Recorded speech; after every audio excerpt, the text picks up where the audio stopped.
আসসালামু আলাইকুম। হাসান খালেদ, সভাপতি বাংলাদেশ তৃণমূল পার্টি, আপনাদের সাথে। দর্শক শ্রোতা, আজ 22শে জানুয়ারি 2022 সালের এই দিনে বাংলাদেশ তৃণমূল পার্টি আত্মপ্রকাশ করে। দলটির মূল উদ্দেশ্য ছিল গণতন্ত্র, আইনের শাসন, নাগরিক অধিকার ও বৈষম্য শূন্য সমাজ প্রতিষ্ঠা করা। দলটি সময়ের পরম্পরায় 5 বছরে পা দিয়েছে।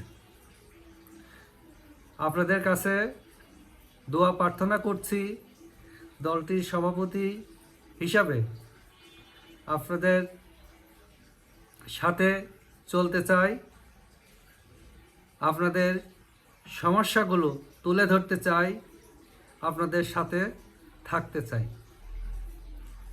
আপনারা দলটিকে সমর্থন দিয়ে এগিয়ে নেবেন এই আশা রাখছি। আজকে আপনাদের সাথে দুটো বিষয় নিয়ে কথা বলবো। গণপ্রতিনিধিদের শপথ বাক্য গ্রহণ পাঠকরণ, আরেকটা হচ্ছে অপসারণ। গণপ্রতিনিধিরা তো রাষ্ট্রের কর্মচারীর কাছ থেকে শপথ বাক্য পাঠ করতে পারেন না, কারণ তারা তো রাষ্ট্রের কর্মচারী না বা তাদের অধীনস্থ কেউ না। গণপ্রতিনিধিরা হইল রাষ্ট্রের মালিকের প্রতিনিধি, তারা রাষ্ট্রের মালিকের কাজগুলো করবে। এই জন্য তো ভোটের মাধ্যমে তারা নির্বাচিত। কাজে তারা যাতে জনপ্রতিনিধির দ্বারাই শপথ বাক্য পাঠ করেন, এরকম একটা বিধান থাকা দরকার, এবং এরকম একটা আইন যাতে আগামীতে পাশ হয় সংসদে, তার দাবি আমাদের সবাইকে করতে হবে।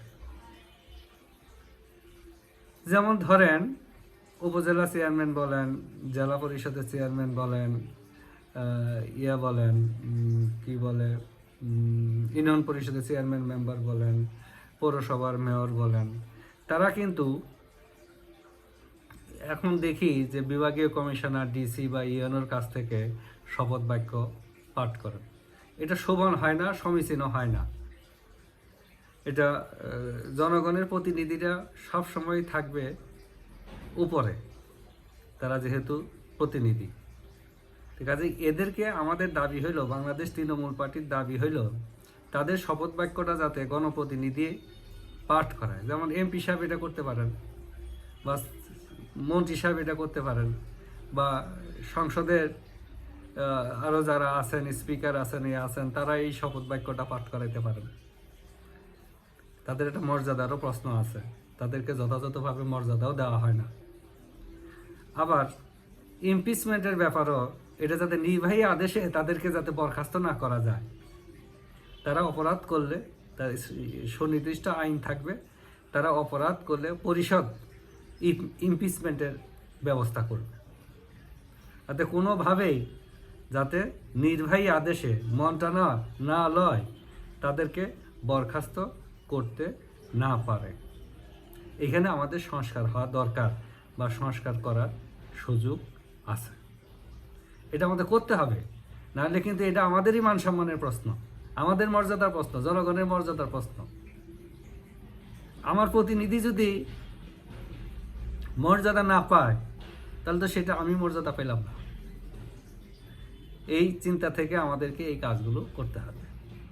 বাংলাদেশ তৃণমূল পার্টি এই দুইটা বিষয়ে সুনির্দিষ্ট আইন চায়, এবং আগামী সংসদ এই আইনটা পাশ করুক, এটা আমরা আশা করি, এবং আপনারা আমাদেরকে সমর্থন দিবেন।